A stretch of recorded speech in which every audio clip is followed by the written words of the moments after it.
Hi all welcome back to the series. आज हम देखेंगे e to the power x log a plus e to the power a log x plus e to the power b log b dx को हम कैसे solve करेंगे। Same process, जो भी log के आगे है उसको पावर में ले जाएंगे। So this is becomes log ax। अगर आप ये एक स्टेप लिख के चलोगे ना तो आपका हार्डली 10 सेकेंड्स वेस्ट होगा और इसका फायदा बहुत है कि आप एरर्स नहीं करोगे बिल्कुल भी। ठीक है, अब हमें पता है ई और लॉग तो रूल आउट हो जाता है, तो a x plus x a plus b by b to the power b. अब हमें ये समझने की जरूरत है, ए एक्स तो हमारा फॉर्मूला है ए एक्स लॉग ए। ठीक है, इसका इंटीग्रेशन हो गया। आप इन्हें सेपरेट भी कर सकते हो तीनों टर्म्स को। अब x to the power a में हम ax नहीं लगा सकते। ठीक है, इट इज नॉट ax। हम x to the power a में लगाएंगे x to the power n वाला formula, which is x to the power n plus one upon में n प्लस वन। तो ये हो गया x to the power a plus one upon में a plus one. ठीक है, ये इसका हो गया। अब b to the power b जो है आपका वो कांस्टेंट टर्म है। ठीक है सॉरी।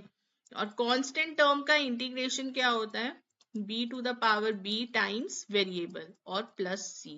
ठीक है, it is so easy, it looks complicated but ये एक बहुत ही इजी क्वेश्चन है। ठीक है, एक और क्वेश्चन देखते हैं, इंपॉर्टेंट क्वेश्चन। जैसे कि आपको रूट्स में कुछ दिया हुआ है x plus two minus root x. जब भी हम डिनोमिनेटर में रूट देखेंगे हमारा सबसे पहला काम होगा उसको रैशनलाइज करना। रैशनलाइज करने के लिए हम क्या करते हैं, जो भी हम न्यूमरेटर या डिनोमिनेटर रैशनलाइज कर रहे हैं उसके आप सबसे पहले इसको एक ओपन ब्रैकेट में ले लो। ठीक है भाई, ये कलेक्टिवली एक टर्म हमें शो होगी जिससे। अब इस पूरे ब्रैकेट को आपको अपोजिट साइन से, अगर सपोज करो बीच में माइनस का साइन है तो आप प्लस साइन से मल्टीप्लाई डिवाइड करोगे। जो बीच वाला साइन होता है हमें उसको चेंज करना होता है। अगर प्लस होता है तो माइनस से करोगे, माइनस होगा तो प्लस होगा।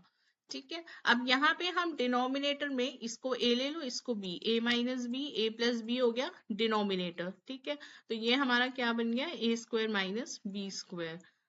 और न्यूमरेटर में क्या है, x plus two plus root x. ठीक है, और नीचे हमारा x plus two A square बन रहा है ना, तो x A square minus root x का स्क्वायर। तो क्या बन जाएगा, x plus two root plus root x. ठीक है, और नीचे हमारा बन गया x plus two minus x. तो x तो हमारा कैंसिल आउट हो गया।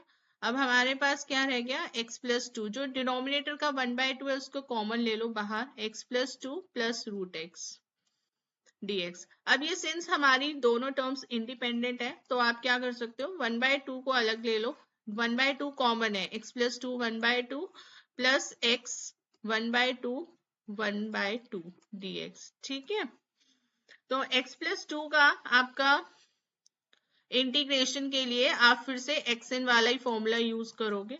ठीक है, x, तो आप जब इसमें xn वाला फॉर्मूला अप्लाई करोगे तो वन बाय टू बाहर हो गया, और ये x प्लस टू को आप लिखोगे x plus two to the power one by two plus one by two plus one. ठीक है, plus one by two x one by two plus one by two plus one. ठीक है, तो ये आपका क्या बन गया, one by two x plus two three by two, और नीचे भी थ्री बाय टू है तो टू कैंसिल हो जाएगा, आप कर सकते हो one by two x three by to three by to. ठीक है, टू टू उड़ गया, सो ये आपका रह गया two times x plus two three by two, two उड़ गया, plus x three by two by three plus c. ये आपका आंसर हो गया। ठीक है, तो इस तरह से आपको क्वेश्चन सॉल्व करने हैं। अब मैं बता देती हूँ ये x प्लस टू को हमने कैसे सॉल्व करा है, अगर किसी को प्रॉब्लम आ रही है तो।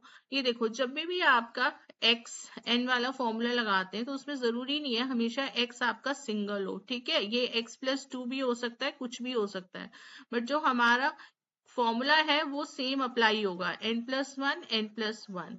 तो अब अगर यहाँ पे x plus two one by two था तो आपको सेम उसको लेके one by two plus one upon में one by two plus one और उसको सॉल्व करना है। ठीक है, x can be anything. Thank you so much for your time.